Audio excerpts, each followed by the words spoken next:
The sharp clatter of expensive silverware against fine china filled the private dining room of Le Ciel, one of Manhattan's most exclusive restaurants. Soft jazz floated through the air as waitstaff in crisp black uniforms moved quietly between tables. Among them was Lily Flores, a 23-year-old woman with dark hair pulled back in a neat bun, who balanced 3 plates of seared scallops along her arm with practiced ease. "Excuse me," she said softly, placing each dish in front of the well-dressed guests. Seared scallops with lemon butter sauce. None of the diners looked up or acknowledged her. Lily was used to this. Being invisible was part of her job. She moved to the next table, her feet aching after 8 hours of her double shift. The private event was for some big shot in the music world, which meant the restaurant manager, Mr. Winters, was extra tense tonight. Pacing near the kitchen entrance and scrutinizing every move his staff made, Lily checked her watch. 4 more hours until she could go home, shower away the smell of seafood and expensive perfume, and maybe catch 3 hours of sleep before her 8 a.m. class at the community college. Her accounting textbook waited in her locker, dog-eared pages marked with sticky notes for the quiz tomorrow. She hadn't had time to study during her lunch break because she'd picked up an extra shift from another waitress who called in sick.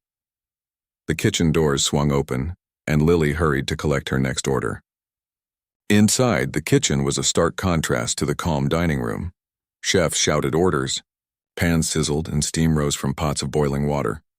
"Table 7. Lily," called Chef Dominic, sliding 2 plates of beef Wellington toward her. "And the host just ordered another round of champagne for the main table." Lily nodded, carefully balancing the hot plates. As she pushed through the kitchen doors with her shoulder, the music in the dining room changed. The simple jazz was replaced by something classical, piano music that flowed like water. Lily felt the familiar tightness in her chest as the notes washed over her. Chopin, Ballade No. 1 in G minor. Her fingers twitched involuntarily at her side. "Focus," she whispered to herself, weaving between tables toward the far corner, where a group of men in expensive suits laughed loudly. This must be the host's table, the center of tonight's gathering. As she set down the plates, she couldn't help but hum a few notes of the melody, so ingrained in her memory that it escaped without thought.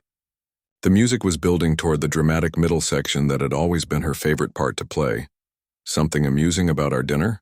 Lily startled, nearly dropping the second plate. She looked up to find a man in his 50s staring at her with intense blue eyes. His silver hair was perfectly styled, and a watch that probably cost more than her yearly tuition glinted on his wrist. The conversation around the table had paused, and all eyes were on her. "I'm sorry, sir." "No, of course not," she said quickly, setting down the second plate. "Enjoy your meal." She turned to leave, but his voice stopped her. "You were humming." Lily felt her cheeks grow warm. "I apologize. It won't happen again." No, the man said, waving his hand. "You were humming Chopin, perfectly in tune with the recording." "Do you play?" The question hit her like a physical blow. She forced a polite smile. "I used to. A long time ago. Can I get you anything else?" "Elliot, leave the poor girl alone," said a woman seated beside him, touching his arm lightly. "She's trying to work." But the man, Elliot, seemed intrigued. He tilted his head, studying Lily as if she were a puzzle. "Used to? You don't seem old enough to have a used to in your life." The other guest chuckled, and Lily felt her hands grow clammy. This was exactly the kind of interaction she dreaded, when the invisible barrier between server and customer broke down, and she became a person they felt entitled to know. "The champagne will be right out," she said, forcing her professional smile back into place before retreating toward the kitchen. Behind her, she heard Elliot ask, "Who is that girl?" The rest of the hour passed in a blur of orders, plates, and forced smiles. Lily moved efficiently between tables, refilling water glasses and removing empty plates.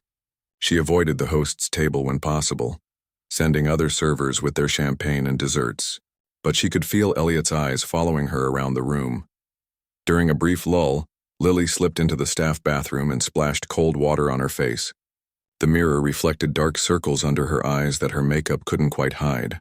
She looked tired. She was tired.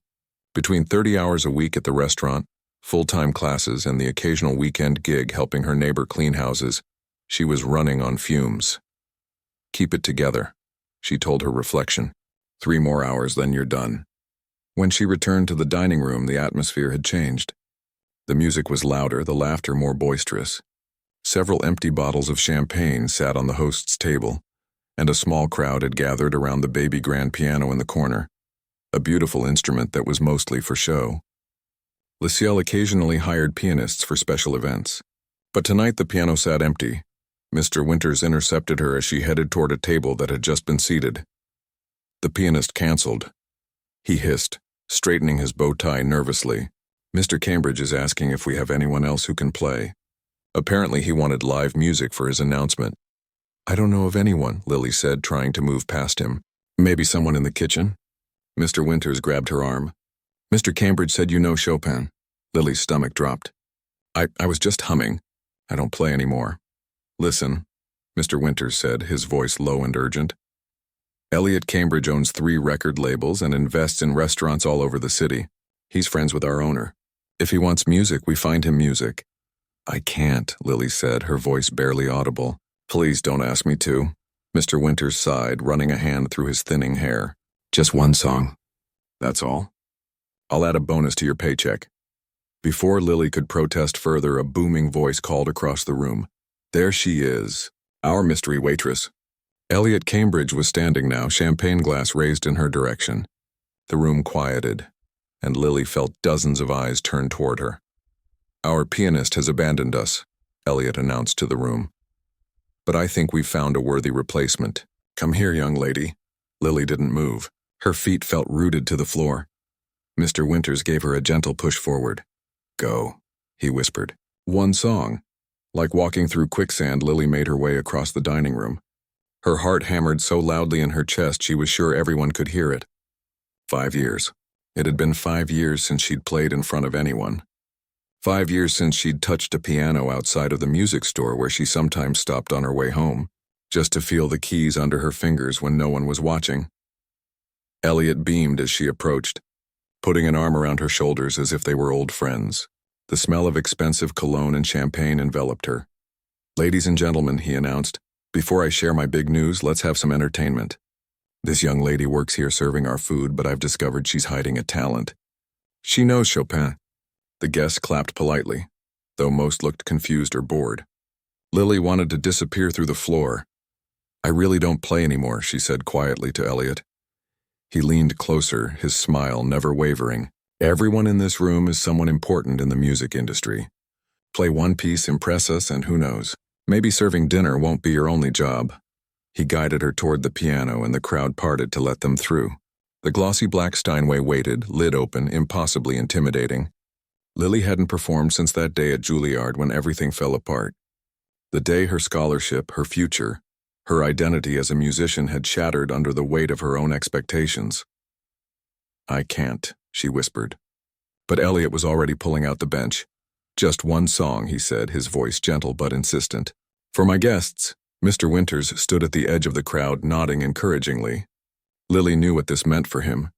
Keeping wealthy customers happy was how he kept his job. With trembling legs, she sat down on the bench. The keys gleamed under the soft lighting, familiar yet foreign. She placed her hands in her lap, trying to stop them from shaking. "What's your name?" Elliot asked, loud enough for everyone to hear. "Lily," she said, her voice small. "Lily Flores." "Well, Lily Flores," Elliot said, raising his glass. "Show us what you've got." The room fell silent, waiting, judging. Lily closed her eyes, trying to steady her breathing. 5 years ago, she would have embraced this moment. A chance to play on a beautiful piano for industry professionals. Now it felt like torture. But her rent was due next week, and her textbooks for next semester would cost hundreds of dollars she didn't have. And Mr. Winters was watching, his job possibly on the line. Slowly, Lily lifted her hands to the keys. They hovered there for a moment, remembering. Then, almost of their own accord, her fingers found the opening notes of Chopin's Nocturne in E-flat major. Not the piece that had been playing earlier, but something gentler. Something she could manage with her racing heart. The first notes hung in the air, tentative and soft, but as her fingers moved across the keys, muscle memory took over. The music flowed from her hands, filling the room with a melody both haunting and sweet. And for a moment, Lily forgot where she was. Forgot the watching eyes and the years of silence. For a moment, she was just a girl playing piano again, letting the music speak what words could not. The first 30 seconds of Lily's playing were hesitant, her fingers stiff from years of neglect. But as the nocturne progressed, something inside her awakened. Her hands remembered what her mind had tried to forget, the perfect pressure needed for each key, the subtle shifts in tempo that breathed life into the piece. The melody flowed through her like water breaking through a dam. Around her, the dining room had fallen completely silent. The clinking of glasses ceased. The murmur of conversation disappeared. Even the kitchen staff had paused, peering through the swinging doors to watch. Lily kept her eyes closed, afraid that if she looked up and saw all those faces staring back at her, the magic would break. She would remember where she was, who she was now, just a waitress in a borrowed moment, not the musician she once dreamed of becoming. The final notes of the nocturne lingered in the air. For a heartbeat, no one moved or spoke. Then the room erupted in applause. Lily's eyes snapped open. The guests were standing, champagne glasses forgotten as they clapped enthusiastically. Elliot Cambridge stood closest to the piano, his expression a mixture of triumph and wonder. "I knew it," he said, though Lily could barely hear him over the applause. "I knew you were hiding something special." Lily felt dizzy. Her hands trembled as she pulled them away from the keys and placed them in her lap. She hadn't expected this reaction. She hadn't expected to play well at all after so many years. "Play another," someone called from the crowd. "Yes, another," echoed several voices. Mr. Winters appeared at the edge of the group, beaming with pride as if he'd discovered her talent himself. He gave her an encouraging nod. Lily's throat tightened. One piece had been hard enough. Her heart was racing, and sweat dampened the back of her black uniform shirt. She felt exposed, vulnerable in a way she'd sworn never to feel again. "I really can't," she said, her voice barely audible. "I have tables to serve." Elliot waved his hand dismissively. "Nonsense. Your job tonight is now to play for us." He turned to Mr. Winters. "You can spare her for the rest of the evening, can't you?" "I'll make it worth your while." Mr. Winters nodded eagerly. "Of course, Mr. Cambridge." Lily looked between them, panic rising in her chest. They were talking about her as if she weren't there, deciding her fate without her input. It was happening again, just like at Juilliard, when professors and advisors had mapped out her future, placed expectations on her shoulders until they became too heavy to bear. "Please," she said, standing up from the bench. "I really need to get back to work." But Elliot placed a hand on her shoulder, gently pushing her back down. "One more piece," he said, his voice softer now but still insistent. "Something with a bit more fire. Show us what you're really capable of." The crowd pressed closer. Lily felt trapped, surrounded by expectant faces. Her breathing quickened. Black spots danced at the edges of her vision.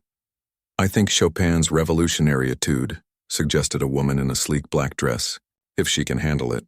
Or Liszt's La Campanella," offered a man with thick glasses. They were testing her now, throwing out increasingly difficult pieces like challenges.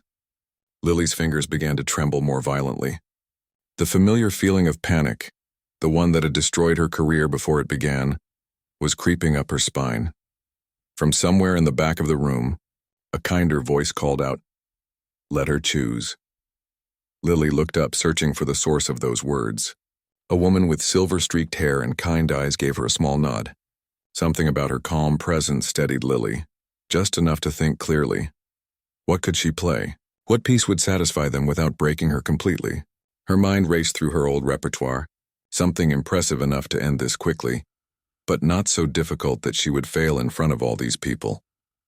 Almost without conscious thought, her hands returned to the keys. She began to play Beethoven's Moonlight Sonata, but not the gentle first movement that everyone knew. She launched straight into the third movement, a furious, technically demanding piece that had once been her strength. Her fingers flew across the keys, muscle memory taking over. The years fell away. She was no longer Lily the waitress, but Lily the pianist, the girl who had once been called a prodigy, whose teachers had predicted great things.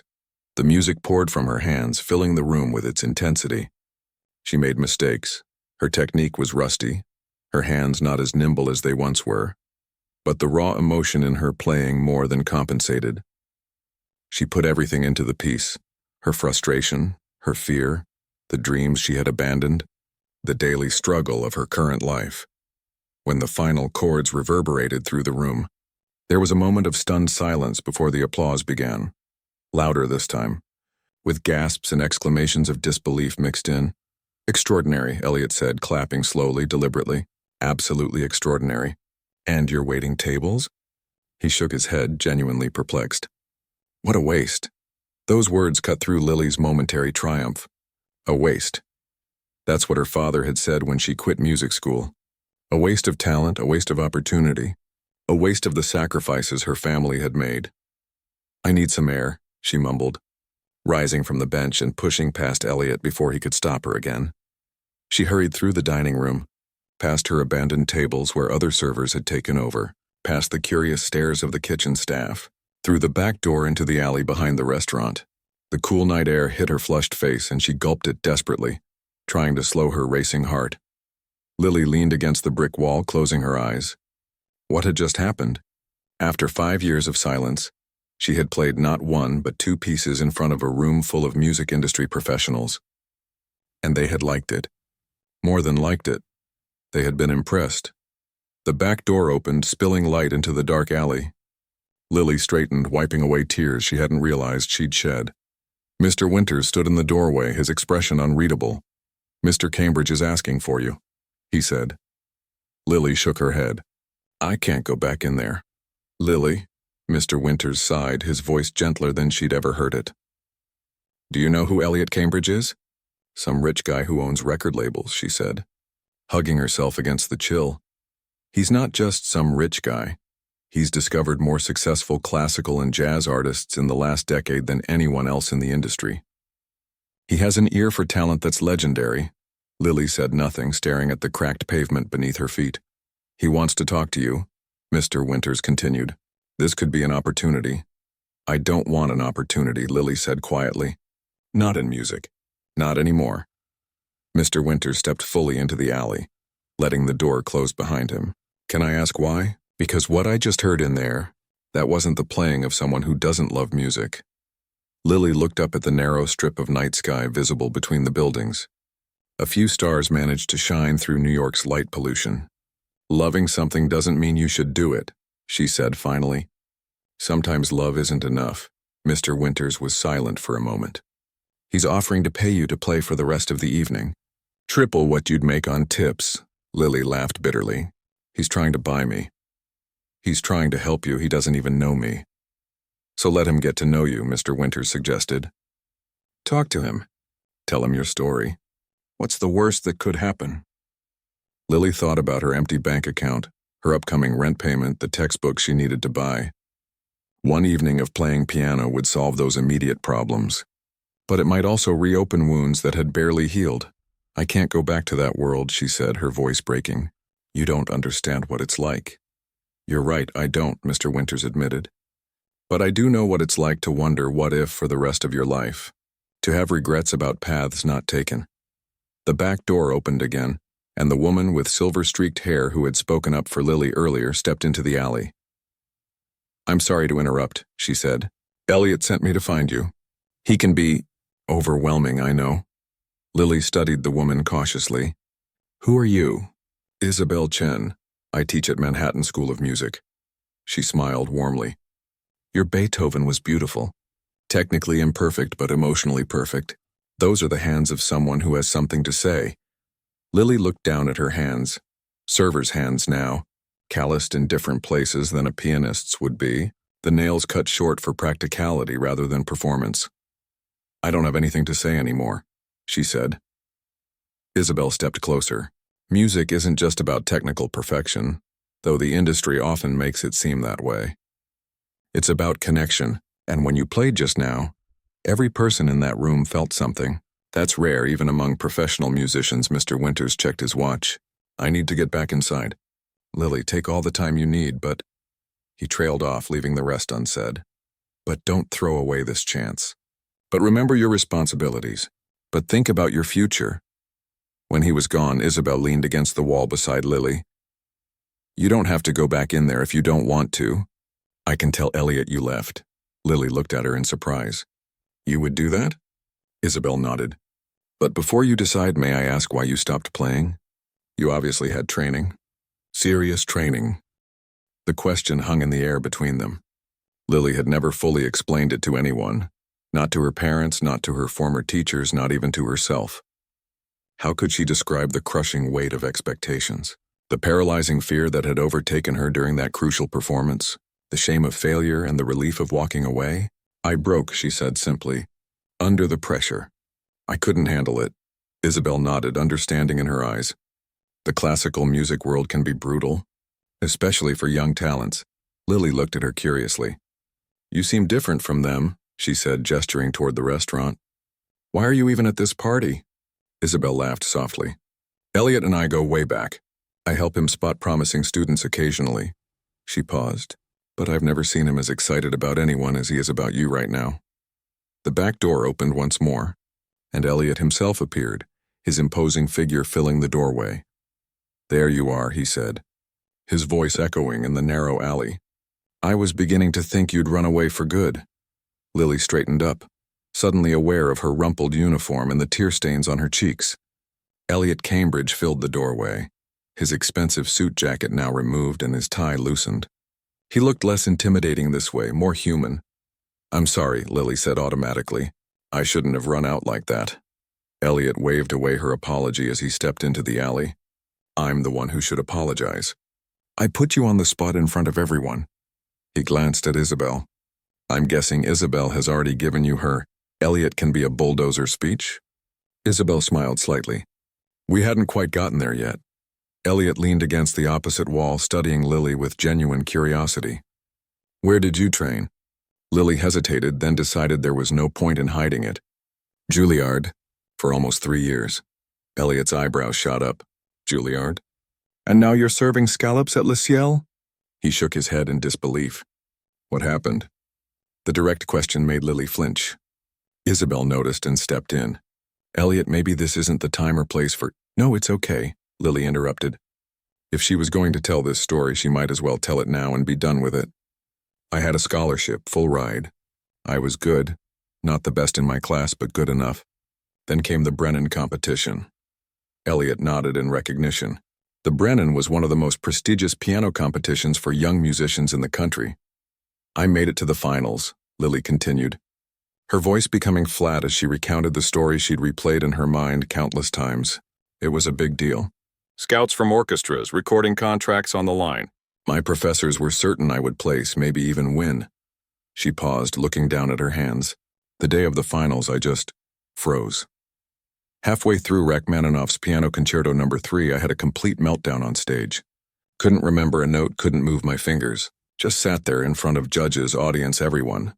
The memory still brought a flush of shame to her cheeks. She could still hear the murmurs from the audience, still feel the burning humiliation as she'd finally stood and walked off stage without finishing. Stage fright? Elliot asked, his voice softer now. Not exactly. More like the weight of everything just crashed down at once. The expectations, the pressure, the fear of failing, the knowledge that my whole future depended on that one performance. Lily shrugged. I'd had anxiety before, but nothing like that. It was like my body just shut down. Isabel nodded sympathetically. Performance anxiety can be devastating. I've seen it end promising careers. After that, I couldn't even look at a piano without having panic attacks, Lily continued. I lost my scholarship. Had to drop out. My parents had already sacrificed so much for my music. Her voice cracked slightly. My dad took an extra job to pay for my early training. My mom sewed my concert clothes because we couldn't afford to buy them, and I just failed them. Elliot pushed himself away from the wall, pacing the narrow alley. So you just gave up? Walked away from all that talent? Isabel shot him a warning look, but Lily answered anyway. What choice did I have? No scholarship, no degree, no way to perform. I needed to eat, pay rent, so I got a job waiting tables. Enrolled in community college for accounting. Something practical. She gestured to her uniform. And here I am. Elliot stopped pacing and faced her directly.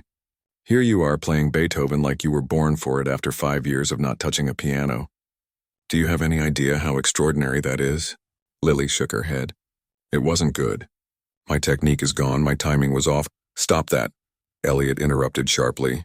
Don't diminish what just happened in there. Yes, you were rusty. Yes, there were mistakes. But what you have can't be taught, Lily. It can't be practiced into existence. It's a gift. The back door opened again and Mr. Winters peered out. "Mr. Cambridge? Your guests are asking when you'll be making your announcement." Elliot nodded. "Tell them 5 minutes." When the door closed, he turned back to Lily. "I have a proposition for you." Lily tensed. She'd heard about propositions from rich men before, though Elliot didn't seem the type. Still, her guard went up. Sensing her discomfort, Elliot clarified quickly. "A musical proposition.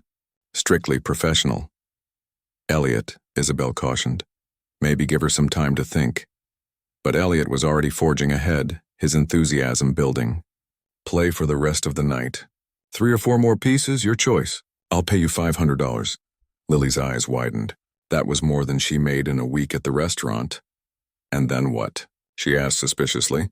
"And then we talk. About possibilities. About second chances." Elliot's eyes gleamed with excitement. "I own Meridian Records. We specialize in classical and jazz. I have a studio where you could record without an audience. No pressure, no crowds." Lily's heart began to race again, but for a different reason. The idea was both terrifying and tempting. To play again for real. To feel what she'd just felt at the piano, that rush of connection with the music. "I don't know," she said hesitantly. "I have school, work. Just tonight," Elliot pressed. "No commitments beyond that. Play for my guests, take the money, and think about the rest." Isabel touched Lily's arm gently. "You don't have to decide anything about the future right now. But I think you should play tonight. Not for Elliot or his guests or even for the money. For yourself." Lily looked between them. Elliot with his intense energy and grand plans. Isabel with her quiet understanding. Then she thought about the piano waiting inside, how it had felt to let music flow through her again after so long. "Okay," she said finally. "Just for tonight." Elliot's face broke into a wide grin. "Excellent. Let's go back inside." As they walked through the kitchen, the staff stared at Lily with new curiosity. Word had spread quickly. The quiet waitress who kept to herself was apparently some kind of piano prodigy. She avoided their eyes, focusing instead on the dining room ahead. The guests had rearranged themselves, pulling chairs closer to the piano. Someone had placed a glass of water on top of the Steinway. The room hushed as Lily entered with Elliot and Isabel. "Ladies and gentlemen," Elliot announced, his voice carrying across the room without effort. "The remarkable Lily Flores has agreed to play a few more pieces for us before I share my news." He guided Lily to the piano bench and whispered, "Play whatever moves you. No expectations." Lily sat down, took a deep breath, and let her fingers hover over the keys. What should she play? Something to match her mood. Complex, conflicted, caught between worlds. Her hands began to move, and the opening notes of Debussy's Clair de Lune filled the room. She played more confidently now, having broken through the initial barrier of fear.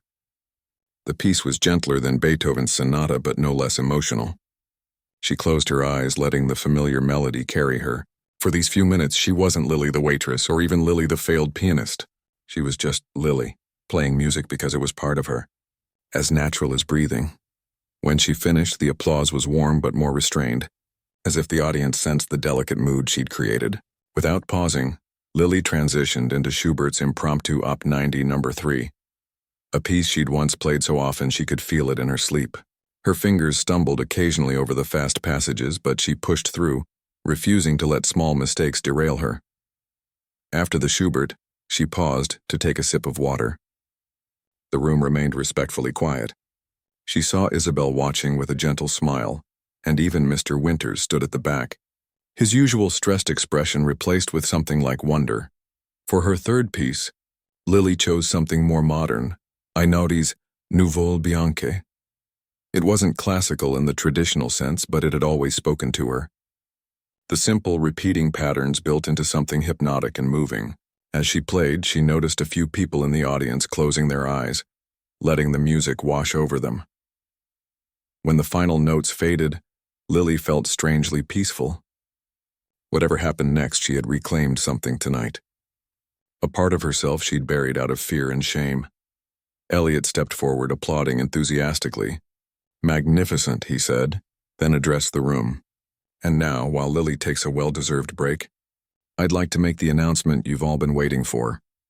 Lily stood from the piano, intending to slip to the back of the room, but Elliot motioned for her to stay close. Puzzled, she remained standing near the piano as he continued. As you know, we've been searching for a new artistic direction for the Meridian Young Artists program. Tonight, I'm excited to announce that Isabel Chen will be taking over as creative director. The room erupted in applause. Isabel stepped forward, graciously acknowledging the recognition. Isabel brings decades of experience nurturing young talent, Elliot continued. And her first task will be to help us identify and support musicians who might not have followed traditional paths, musicians with extraordinary gifts who need a second chance or a different approach. His eyes flickered to Lily, and she suddenly understood. This announcement had been planned long before he'd heard her play, but now he was weaving her into the narrative. Using her as an example, she wasn't sure how she felt about that. The music world is changing, Elliot was saying. We need to change with it. Find talent in unexpected places, he raised his glass, to new beginnings. As the guests echoed the toast and congratulated Isabel, Elliot turned to Lily. What do you think? Want to be our first project? Lily blinked in surprise. I don't understand.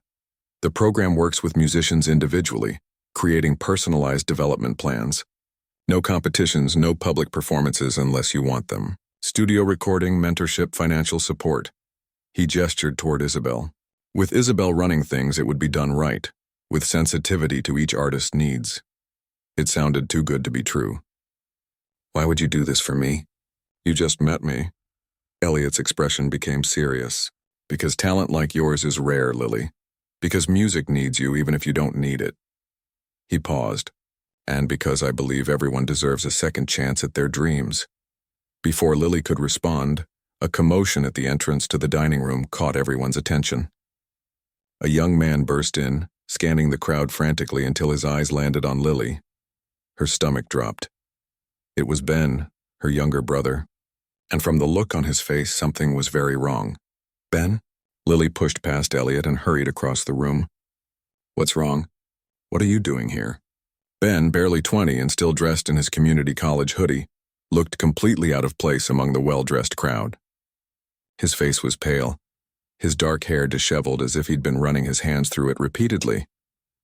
It's Dad, he said when Lily reached him, his voice low and urgent. He collapsed at work.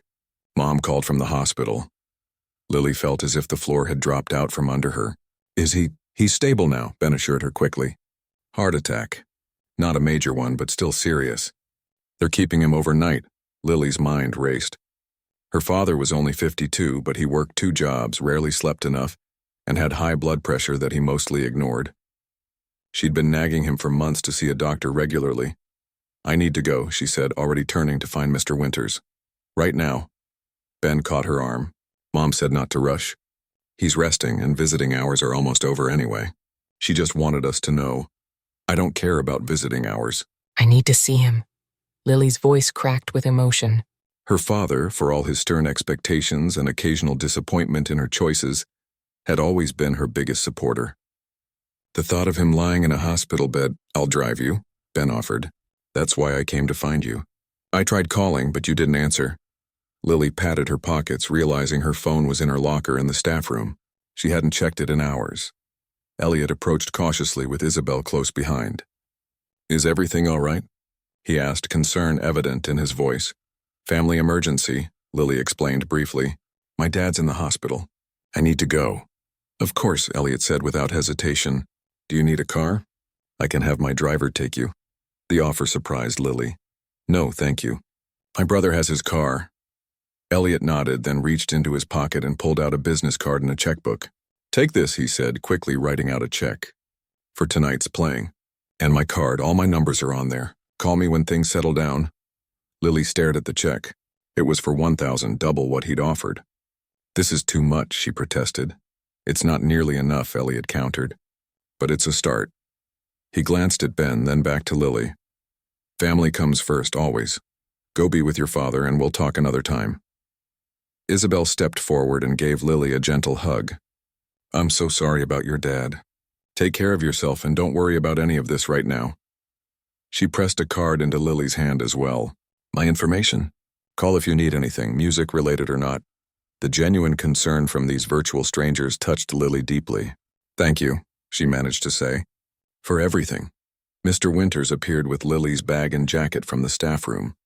I got your things, he said. Don't worry about your shift, it's covered. Just let me know when you can come back.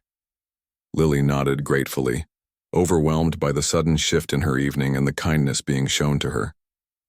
Just hours ago, she had been an invisible waitress serving expensive meals to wealthy strangers. Now those same strangers were looking at her with respect, even admiration. And her father, who had always seemed invincible, was lying in a hospital bed. Ready? Ben asked, giving the fancy dining room a nervous glance. He clearly felt out of place. Lily nodded, and after a few more hasty goodbyes, they were outside in the cool night air. Ben's old Honda was parked illegally at the curb, hazard lights blinking. Sorry for crashing your work thing, Ben said as they got in. I didn't realize it was so fancy. You said you were just serving dinner. I was, Lily replied, fastening her seatbelt. It's a long story.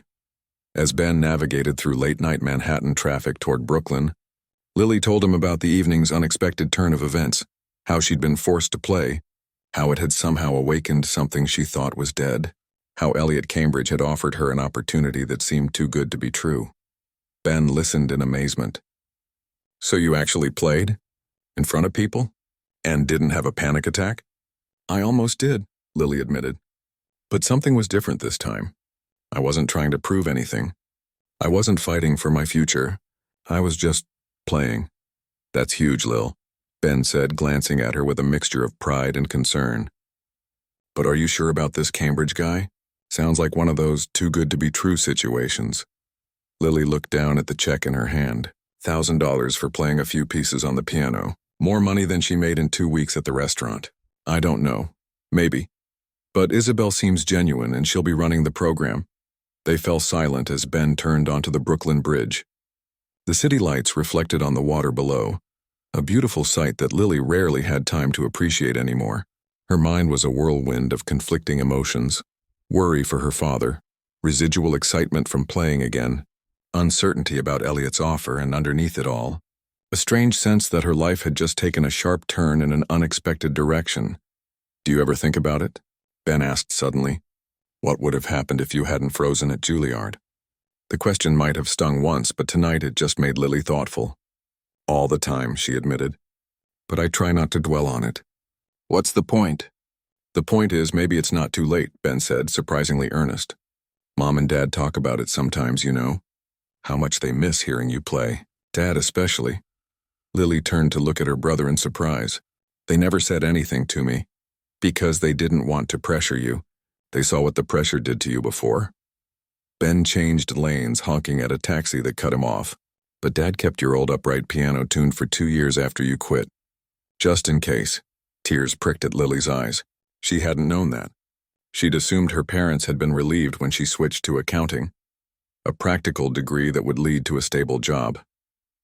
They'd never complained about the lost tuition, the wasted years of expensive lessons, the sacrifices they'd made for a dream that had shattered. I've been so selfish, she whispered.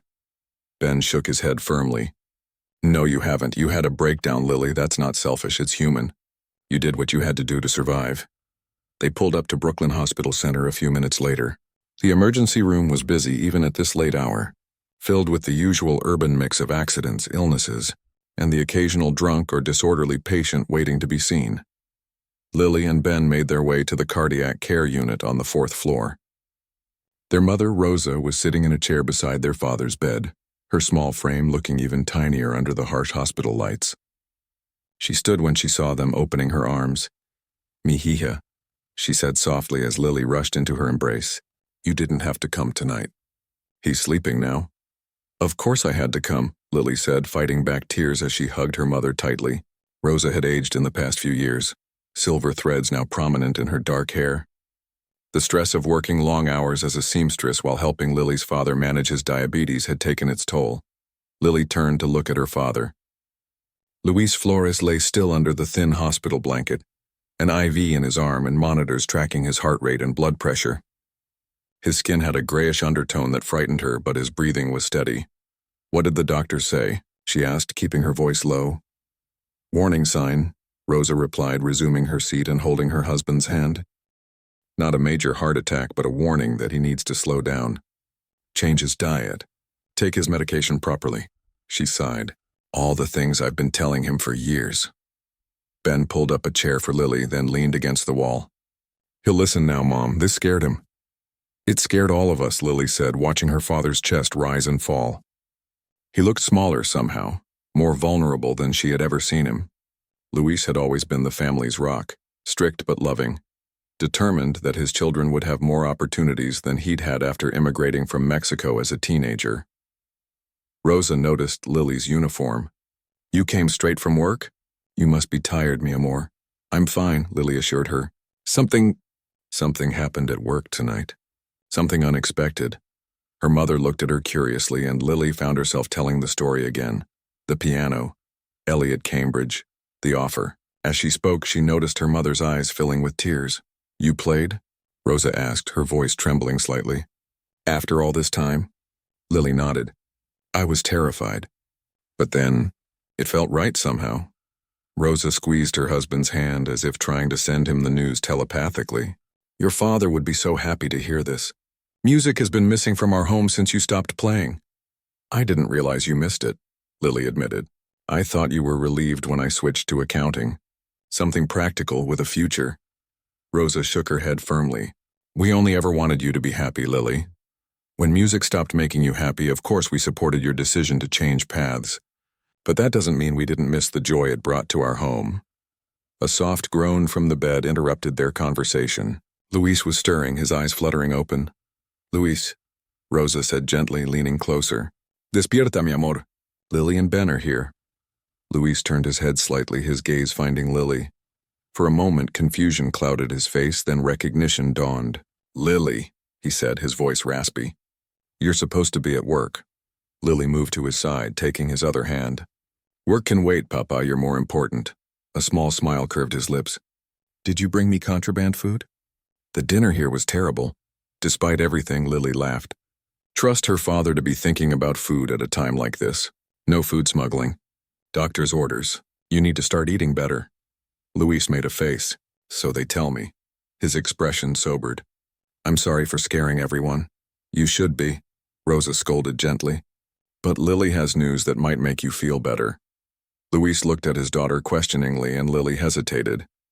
Was this really the time to bring up music again, with all its complicated history? But the encouraging nods from both her mother and Ben decided her. I played piano tonight, Papa, she said softly, at the restaurant, for a special guest. Luis's eyes widened, then filled with a brightness she hadn't seen in years. You played? In front of people?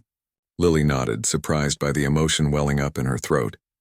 3 pieces, and it felt good. Her father's hand tightened around hers. Tell me everything, he said. 3 weeks passed. Luis was home from the hospital, following his new diet with grudging compliance and taking afternoon naps that he claimed were just to keep your mother happy. Lily had returned to her shifts at Le Ciel, where Mr. Winters now treated her with a peculiar mix of respect and careful distance, as if she might suddenly break into a concerto in the middle of taking orders. The check from Elliot. Cambridge had paid for her. Father's prescriptions not covered by insurance, and put a small cushion in Lily's savings account. She had folded his business card into her wallet but hadn't called. Neither had she contacted Isabel.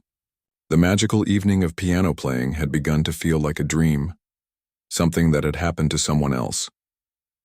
You're being stubborn, Ben told her bluntly one evening as they washed dishes together after dinner. Their parents were in the living room, Luis dozing in his recliner while Rosa knitted beside him. I'm being realistic, Lily countered, scrubbing a pot with unnecessary vigor.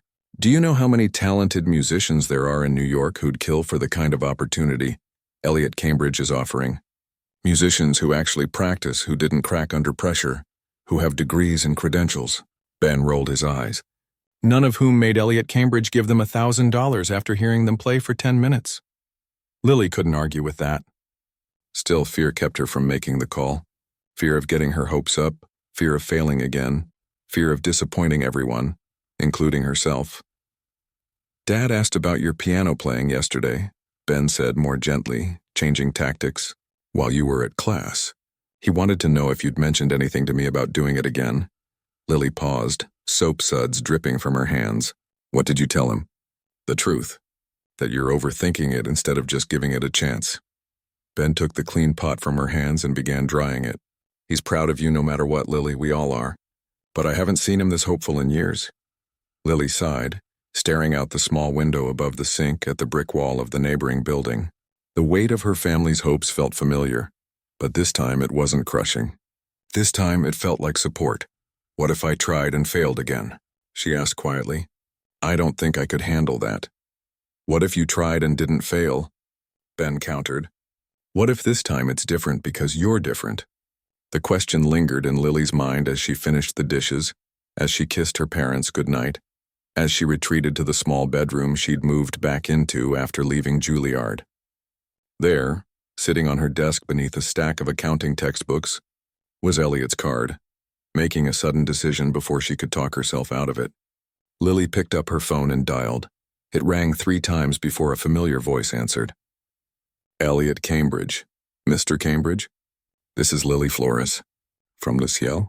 I played piano at your dinner a few weeks ago. Lily! Elliot's voice warmed immediately. I was beginning to think you'd thrown my card away. How's your father doing? The genuine concern in his voice surprised her. Much better, thank you. He's home now following doctor's orders mostly. I'm glad to hear it. And what about you? Have you been playing? Lily glanced at her keyboard in the corner of the room, covered with a light layer of dust. No, not yet. There was a brief silence before Elliot spoke again. I understand. These things take time, but I hope you're still considering my offer. That's actually why I'm calling, Lily said, her heart racing. I wanted to learn more about this program. No commitments, just information. Of course, Elliot replied, and she could hear the smile in his voice. How about we meet somewhere informal? Not my office. Maybe a coffee shop? They settled on a cafe in Brooklyn the next afternoon. Lily spent the morning alternating between excitement and the urge to cancel. Only the thought of her father's face when she'd told him about playing again kept her from backing out. The cafe was a cozy place with mismatched furniture and local art on the walls. Lily arrived early and claimed a small table by the window, nervously shredding a napkin as she waited. What exactly was she doing here? Was she really considering returning to music after all this time? She was so lost in thought that she didn't notice Elliot enter until he was standing at her table accompanied by Isabel.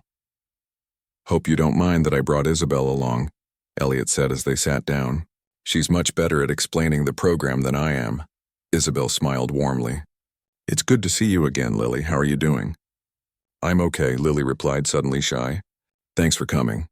Over coffee, they explained the Meridian Young Artist program. It wasn't a typical music career path. No rigid schedules, no competitions, no public performances unless the artist wanted them. Instead, it offered studio recording time, mentorship, and financial support to develop at one's own pace. We're trying something different, Isabel explained. The traditional classical music world burns out too many promising artists. All that pressure to perform perfectly, to compete constantly. It's not healthy, and it's not always the best way to create meaningful music. The program is small, Elliot added. Just 3 artists right now. We'd like you to be the 4th. Lily stirred her coffee thoughtfully. And what would be expected of me? To start, just a commitment to play regularly. For yourself, not for an audience, Isabel said. We'd provide access to a private studio space with a piano. Once a week I'd meet with you to offer guidance, but there's no formal instruction unless you want it. The goal is to rebuild your relationship with music, Elliot explained. At your own pace. If and when you feel ready to record something, we'd help with that. If not, that's okay too. It sounded too good to be true. And the catch? Lily asked skeptically. Elliot smiled. The catch is that talent like yours is rare, Lily. I believe in investing in it even if the return isn't immediate or guaranteed. Think of it as a music rehabilitation program, Isabel suggested. For those who've been wounded by the industry but still have something valuable to offer. Lily considered this. And I could still continue my accounting classes? My shifts at the restaurant? For now, yes, Elliot nodded. Though we do provide a monthly stipend, so eventually you might not need the restaurant job. But that's your choice. They talked for another hour, addressing Lily's questions and concerns. By the time they parted, she had agreed to visit the studio the following week, just to see it. No commitments yet. 3 days later, Lily stood in a sleek modern building in downtown Manhattan, following Isabel through a keycard-accessed door into a hallway lined with soundproofed rooms. Each contained different instruments, one a drum set, another a variety of string instruments, a third filled with synthesizers and electronic equipment. At the end of the hall was a room with a single grand piano, a Steinway, polished to a high shine under soft lighting. "This would be your space," Isabel said, opening the door. "Available 24 hours a day. No one else uses it." Lily stepped inside, feeling a strange mix of longing and apprehension. The piano called to her, yet she hesitated. "I'll give you a few minutes alone," Isabel said perceptively, backing out of the room. "Take your time." When the door closed, Lily approached the piano slowly. She ran her fingertips lightly over the glossy surface, then along the keys without pressing down. How many hours of her life had she spent at instruments like this one? Thousands, probably. And yet it had been years since she'd played regularly. Taking a deep breath, she sat on the bench and positioned her hands. Then, without overthinking it, she began to play. Not classical this time, but a simple folk tune her grandmother had taught her when she was very young. It was the first piece she'd ever learned, long before formal training and competitions had complicated her relationship with music. The melody was sweet and uncomplicated. Lily played it through once, then again with small embellishments. She felt something loosen in her chest, a knot of tension she hadn't realized she'd been carrying for 5 years. When Isabel knocked softly and re-entered, Lily was still playing, adding harmonies and variations to the simple tune. "That's beautiful," Isabel said, sitting in a chair against the wall. "What is it?" "Just an old folk song my abuela taught me," Lily replied, her hands still moving across the keys. "Nothing fancy." "Sometimes the simple things speak the loudest," Isabel observed. "How does it feel to play again in a space like this?" Lily considered the question, her fingers still finding the notes. "Different. When I played at the restaurant, it was terrifying, but also exhilarating.